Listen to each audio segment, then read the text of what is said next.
Welcome to the last breakfast. Please enjoy the video. In this video, I will explain how to use spell tomes in Terraria. These powerful magic weapons are essential for any aspiring mage. They consume your mana to unleash devastating magical attacks, each with unique effects and projectile types.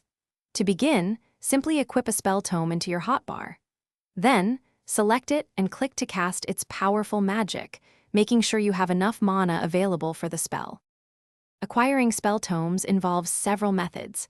Many are crafted at a bookcase using various materials found throughout your adventures. Some powerful tomes are dropped by specific enemies or formidable bosses after you defeat them. Additionally, the friendly wizard NPC often sells a selection of useful tomes for a fair price. Exploring the world thoroughly will help you gather all the necessary components. Effective spell tome usage relies heavily on managing your mana. Mana is represented by the blue bar located just below your health bar. When your mana runs low, you can instantly restore it by consuming mana potions, which come in various strengths. Equipping accessories that boost your maximum mana, like the mana flower, is also crucial. The mana flower even automatically uses potions when needed, making combat smoother.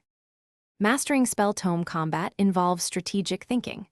Always aim carefully to maximize your spell tome's damage output, especially with slower projectiles. Combining your tome attacks with other weapon types, like melee or ranged, offers great versatility in battle. For challenging encounters, such as boss fights, utilize well-prepared arena setups to gain a significant advantage. Experiment with different tomes to discover the playstyle that best suits you. Thanks for watching. If this was helpful, leave a like and consider subscribing. See you next time.